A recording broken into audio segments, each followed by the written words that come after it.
Hello, welcome to Eats Meets West Martial Arts Podcast. It's me again, Hanshi Ken Herforth, and joining us again is Soki So keep Bobby S. on Briggs. prepared. Say hello, Soki. Hey everyone, glad you could join us again on this podcast that Hanshi Herford and myself are trying to put together and hopefully stir up a lot of interest in stuff, Yep, and see where it and goes. see where it goes and have fun with us because if you've watched any of the other ones, even when we're serious, we're laughing half the time. We're enjoying the Yeah, conversation. So please join us. And I know I can bore you, but there's no way Soki's going to bore you. He's going to make you laugh. So go ahead and okay. enjoy it. Well, Soki, I thought this time we've dealt with some serious subjects, though I think we've been lighthearted about them to a point. But I thought today, if you're okay with it, we'd do kind of a lighthearted episode about some of the crazy, funny things we've seen in the martial arts in our Yeah, journey. How does that sound like for an episode? works for me, brother. All right. In many years as we got in together, I'm sure we got quite a few war stories to tell. Right. And these may not be funny to anybody else, but some of the ones I've got to tell are just hilarious to me. So if you wouldn't mind Some of starting, it you just had to been there. sometimes it just had to Yeah. be. Sometimes it just had to be. Well, won't you, Yeah. if you don't mind, why don't you start us off, Soki? Well, I think you'll be able to appreciate this one. I'm not sure if you were there that night, but it happened in the Philippines when we were both stationed in the military in the Philippines together. Um, and I'm pretty sure that you were in class that night, but You- okay, you're gonna probably take the one I was gonna use, one of the ones I was gonna use, but go for it. Go for okay. Well, see if this is it, because there's a lot of them out there. But this lady had her girl taking martial arts. And after a little while, she decided she's going to take martial arts with her. So it's mom and daughter taking martial arts. And I have always, when someone comes to class, had them fill out a sheet of paper. Hey, if you got any medical, whatever, history, let's say that. If you've got any medical history or whatever, put it down there. Any disabilities and so forth and so on. And this lady had not put nothing down there. I mean, she put her name, her address, phone number, where she could be reached, and I think email or something like that, and basically signed it. And no one knew this, but that lady turned out to be bipolar as shit. Was that the one that you're it. going to Yes. use? My memory I may not mean, serve me right, but didn't she come in with fishnet stockings one time in the karate gi? I don't know. I don't remember. That's what I was saying. I may be wrong, but I thought some reason Yeah. she had her pants on underneath. It was like fishnet stockings or something. It's like I wouldn't doubt it. you got no. You got to This take. lady was crazy, man. I mean, she was bipolar and never told anyone about it. And I think she was in class, I don't know, less than a month. Mm-hmm. And we were sparring, and someone hit her in there. I don't remember who it was. And she friggin' lost it. She lost it. She Yeah. was schizophrenic bipolar. She lost it. And we ended up having to call her husband to come and get her or something. And I remember talking to him, and he's like, did you not know that she was bipolar? And I'm like, no, I didn't know. If I knew that, I wouldn't have let her been in here. He's like, yeah, she's schizophrenic bipolar. She was at the emergency room on base, because she completely had a meltdown In the right in the class. middle of a Yeah. sparring match in Yeah. class Yeah. and stuff. And we had to close class and get the kids out of the way so that we could get her escorted out. I don't Yeah. remember whether we called the base Yeah. police to come there or not, but I do know that, or no, you know what? It was the ambulance because we Ambulance. somebody called the base ambulance and they came and got her Got her. Yeah. and took her to the emergency room because the people in the ambulance like something's wrong with this lady. And still, I still had no idea. I don't think anybody in class had any idea that she was No. schizophrenic bipolar. No. But And then when she went to the emergency room, her husband came by the dojo. I didn't know what he wanted. And I guess he just came by there to get her stuff. And that's where we just happened to find out through conversation that she was Yeah. schizophrenic bipolar. Yeah. And I'm like, are you flipping kidding me? Yeah. I And he, mean, if I remember right, he was a pretty nice guy. yeah, he was a Yeah, real nice and guy. just Yeah. he's just trying to survive and be a good husband and father and Yeah. stay in it.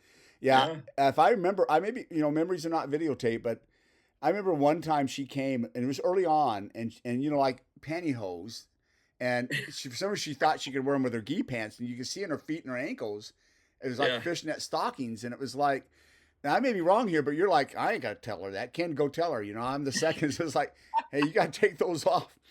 You got to go barefoot. Oh yeah, it's barefoot. But it was just like, Yeah, who would wear? Even if you've never been in the martial arts, you're gonna be barefoot on a right, floor. Why would you even wear pantyhose at all? Let alone right. fishnet. And if I Yeah, remember, and she was skinny with short dark hair, kind of like went out like yes. that. That Yeah, that wasn't yeah, even down to her down shoulders. right down her Like shoulders. Yeah, dark brown or yeah, black hair. yeah. Yeah. And then we wanted to take class pictures one time. She says, "Oh, I'm a professional photographer." If it's the same one, and she took us like we all looked like we're on the Batman show where all the bad guys Yeah. were. Yeah. I don't know if you remember that. When we got him back, we were all like, wait, we're all kind of Yeah. diagonal. Yeah. I mean, this lady was a special case, boy. Yeah. I would never forget that night. I mean, it took everybody by surprise. Nobody knew that she had this condition, No, and she didn't tell anybody. But when she got popped in the chops, you're right. because I mean, we've always made contact in Right. class. Yeah. We don't do this horsing around or Right. tag fighting. Usually, I mean, you're going you're going to get popped. Even as a white belt, you're going to get popped because Right. And to this day, I think that everybody should get punched in the face. I think it was Mike Tyson that said that. Everyone's got a plan until Until they they get get hit, punched in the punch the face. face. Yeah. Or something like that. But Yeah. yeah, I mean, this is the first time that she had sparred. She'd been with us for like a couple weeks, I guess. And I don't remember who it was. It may have been old Dean It Sailors. might have been, but I remember usually But somebody popped her in the chops, yeah, boy, and she went friggin' no, yeah. crazy. Yeah, and if they had no experience, if I remember correctly, I think you usually made them wait a month until Yeah, they built up well, enough. Unless they usually came a couple, 3 3 weeks, weeks unless they came apiece. over with something like they were a green Right. belt in something or a brown or Yeah. it had some prior Yeah. training. But yeah, that was one of them I was thinking of. But on the serious note, in this case, if you have that type of medical condition, you need to list it. We're not there to make fun of Right. you, but we Yeah. have no idea how to train you Yeah. properly if we don't know. Right. If we know someone's bipolar and has these other medical conditions, well, we're going to do things a little differently because the point is not to beat you up. The point Right. is to get you to learn and become Yeah. good. But if we don't know, then we don't know. And a lot of people will not list. I had somebody when I was teaching in Hawaii who listed they were in the best of health. And I'm looking at them, and I have, you got the whole waiver form listening. And they're in Right. great health. And I'm looking at them, and it was a female, and she's like 5'5" and 250 pounds. Yeah, you're not in the best You're of not in the shape. best of health, and there's nothing wrong with. So I had to talk to her and said, "Well, you don't want to say someone's fat, and dealing with a female Right. is probably a little more difficult than when I deal with a male. But okay, anything with your heart, blood pressure, so I'm kind of getting more Right. detailed. No, Yeah. I'm in great health. And then I had to kind of walk and says, well, what do you hear? Oh, for I get this. Oh, I can learn confidence and get in better shape. Well, if you know you need to get in better shape, you're not in great health. So finally, I got her Yeah. to open up a little bit, but it's really important that you describe even mental problems because we're Mhm. there to help you. We're not Right. there to hurt you, but we need to know. That's important. Yeah. I mean, Yeah. if you've got a phobia about getting hit in the face, I Yes. would like to know that before I put you in there in the ring and Yeah. make you fight Right. somebody. Because we need to do things You to know? get you to that level first. Right. And Well, that yeah, I'll get up to that, but not, yeah. we're not going to throw the kitchen sink at you right from the Right beginning. from the beginning. Yeah, that was a strange lady. I remember nice enough when she wasn't that way, but she only Right. made it a couple 3 months if I recall correctly. It wasn't very long. And you know, her husband also said that night when he come over, he apologized for the way that she acted. And she was still in the emergency room on base over there. I don't recall the name of that hospital. I don't either. Yeah. But anyway, she was in the emergency room at the hospital on base where the ambulance took her over there. And he came by the dojo and apologized. He said, hey, I found, because he'd been at the emergency room, he said, I found out that she didn't take her medicine, you know, all day today, much less this afternoon before she came to class. I didn't even know she was on medicine, Right. Yeah. Yeah.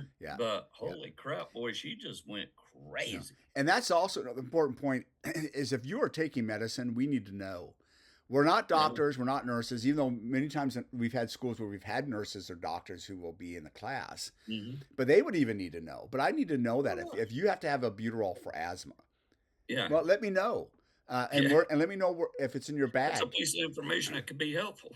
right? Because if you have an attack, I need to know what bag to get into to get that albuterol for you. Right. Yeah. If you have a heart problem, you have pills in case something happens. Well, we need to know that. Where is it? Right. Even if Yeah. I have to put it into the dojo there and have it ready for you. Yeah. And I've even told that to students before. I says, hey, if your doctor will give you an extra prescription and you want to leave it here, Hmm. it'll be in your spot, your key, where you only you and I have access. I may need to get access to it if you have a problem, but Yeah. we need to have some. Make sure we have something here in case you Right. forget it, and because we want you healthy and alive, we want you to learn. We want you to be a part of our family, and just like for another family member, I want to make sure I can help them. And I want to Yeah. make sure I can help you. I have one of my other stories. I was only a green belt at the time, and my friend Stevie, and this is in Spokane, Washington. I was freshman, I think, in high school, freshman or sophomore year. Well, this is the summer period, and this new guy moved on to the block who just started teaching karate like 2 3 weeks prior, and Stevie started from him. So Stevie had says, "Hey Ken, will you come to my new school? I'm taking from this guy and come take a look." And Stevie and I had been friends. We, we weren't like best friends, but we would hang out together sometimes, and stay at each other's house once in a while, stay the night or whatever. And now, for people who don't know, where I spent most of my time growing up was in Spokane, Washington, for the school months anyway, in the East Side area from 13 to I went to college. And the East Side is the predominantly what they would used to call back then the hood. It was a very mixed race. It was the highest percentage of blacks were in that area, and my stepdad, matter of fact, was black. He's dead now. A really good man, good Christian man. Uh, and so it was considered the second roughest part of town. Hilliard was considered the first for some reason. I don't know why. And so you this helps sets the scene. So Stevie, who would go on to join the Marine Corps, really neat guy. He lived close to this guy, and this guy is advertising. So I come to watch him in class, and he introduces me to his instructor. And his instructor, now I'm seeing it through the eyes of a skinny 15, 16-year-old, but his instructor was like 350 pounds. I mean, he was just huge. And he had this gi on, and he had his black belt, but the black belt, when it finally was done, only had like that much of the the belt left sticking out. You should have done a single wrap instead of a double wrap. And so I'm watching, and in the class, he's going through basically, keyhole drills, and he's in a horse stance, and he's teaching him how to do reverse punches. And I'm not, as far as my memory goes, I'm not exaggerating. His punches look like pillow fights. They're kind of coming out like this. This is the guy teaching the class. And then it dawns, and I've already talked to him. Stevie introduced me to him. Now, at this time, he's got maybe, I'm trying to go back by my memory, maybe 12 people in the course. And And there's he's a black belt, right? yeah, he's teaching at the community center, the East Side Community Center, Yeah. that was there. And right then I go like, I was already a little bit when I saw how fat he was. Now I've always seen, you can see heavy martial artists who are really good instructors, Hmm. but it was kind of a clue to like, okay, he's more than just out of shape. He's like, you know, Buffarillo out of shape, and Yeah. and and then I see those reverse punches, and I'm going like, I don't think he knows anything. And this time I've been in the martial arts maybe 2 years, 3 years tops. I don't think he knows anything, and he's got all these people believing he does. And so he starts doing some blocks, and he looks like something out of a 1950s movie. He's like, like this. I mean, it's just really crazy. And he's got them, and he's walking around correcting them. I'm like, he's not even Yeah. correcting them correctly. I don't think he knows anything. And then he gets frustrated with them. You guys aren't doing this right. So he points to me. Now understand, I'm in the bleacher section of the community center, You're and not out on the floor I'm practicing on the with floor. him. No, I just came to watch Stevie because Stevie met him. Yeah. I'm on the we're just watching. I'm in my street clothes. He says, yeah, I met you earlier. Yeah, you do martial arts, don't you? Yes, sir. You come and show them for me. They're not learning from me. So I walk out there and I said, what do you want me to do? He says, upward block. So I do an upward block. And he says, see, that's how you do it. That's what you guys should be doing, is like him. And I'm like, this is strange. Here I am. you know, Teach him for a black belt as a teaching, green belt. yeah, teaching for the blind was agreement style. I don't know, but also I knew a couple of them in the class, but Yeah. and then Stevie's out there. Even Stevie's looking at me like, what the heck, I mean, where did this Yeah. come from? So, and then he's walking around, and then he starts having me do all the kicks and punches for him while he's showing him off. Now you're going to do a front kick. Watch this guy do it. And I do a front kick, and he says, "Now do a side kick," and then do a stance. And I'm like, what the hell is going on? And why did I jump off and said, sure, I'll come do it? Then I start thinking to Yeah, myself, what the hell did I just get? Why did I come off and do it? One of this, just because this black belt of a different yeah, system who can't kick and punch himself asked me to come out. yeah. I'm actually here on the floor punching and kicking. Am I stupid? So I start thinking that, and I'm like, I got to find a way to get out of this. And finally, he's done with his keyhole drills. He says, okay, let's take our break. And he says, well, thank you so much for helping out. These guys got to learn. You got great form. Well, thank you very much, sir. I really Yeah. appreciate that. I was very, and then I went to Stevie during the break and says, hey man, I'll just wait outside for you. Okay. I'm not really. So then my Yeah, brain's like, I don't know. I don't want him calling me back out there, right. and, but at 5016, just cause he's a black belt, I went out there, I think, I don't know, but I'm in Well, jeans, I'm in a shirt, I kick off my shoes, I get barefoot, I'm showing it off. And then it takes me a minute to go like, what the hell am I doing here? But it also showed me this too. There's frauds everywhere. And oh my ultimately, that's gosh. while I was watching him, before I went out on the floor, I was thinking, this guy doesn't know anything. I think he's a fraud. I really don't think he knows anything at all. I don't think he's ever And had a that lesson. I back don't. in that day, yeah, back in that day, that would have been a big surprise It would have been right. because Yeah. people just didn't in this day and age, people order a black belt and draw up some kind of fake certificate or dream up of some kind of fake instructor that signed their certificate or whatever and claim to be a black belt. Right. And they'll go out and teach it. And it's not that, I wouldn't say it's not a big issue. It's not that surprising Right. in this day and age. Back then, when you and I were coming up, that was surprising people do stuff like Right. that. I think because You it took didn't so dream much up. work to do it. They had to find a Yeah, gi, get patches, right, go buy a belt, get it designed, right. find a, Yeah, find a printing shop for their certificate, whatever they did, and then speak the lingo. right. But the way he threw his punches and the way he moved, and I didn't watch the rest of it, and the way he called me out, I thought this guy really. And just watching him, I was like, he can't block, he can't punch. I didn't see him Yeah, kick, but I could imagine what it would look like. And then I went out, and so when Stevie comes out, it's kind of funny. We're talking, and Stevie goes, "Okay, Ken." He's already looking at me like, I know that was weird, bro. And Stevie, if anybody knows, you know, we both spoke jive. We were kind of speaking in jive yeah. at the time. And he's like, hey, bro, I know that it's wrong, man. What do you think? And I go, Stevie, I don't think he knows anything. I'm not trying to be mean. If you want to Yeah, continue coming here, right. and we that's fine, but I don't think he knows anything. I said, and I said, I don't know if I should probably tell the people who run the East Side Community Center. I think the guy's a fraud. I said, I really don't. I said, I don't know my place in this. I'm just a 16-year-old teenager, Yeah, try greenbelt, to do the right thing. Keep my trying to do the nose right thing, clean. but I don't think he knows anything. Well, as I'm saying that, the guy comes out. He pretends he didn't hear me. He comes over and talks, but he had to hear me because I was not being quiet. And there's other Yeah, people walking out. And then he's talking. He said, well, thank you for helping out. Well, you're welcome, sir. Come back anytime. Love to have you. And then he says this. He says, your skills level, I could easily promote you to black belt within a couple months. And that was, oh, okay. yeah. Yeah. I see what's That going on now. solidified everything. Yeah. And then, so we're talking there, and I go, see, that would never happen in a real school, see. Yeah. And then we watch him walk over to a guy who's picking up his kid. And he asked the guy, he says, you know what? That's a nice car. If your kids can go here, I probably need a car where I can Are travel. you kidding me? No, if you're willing to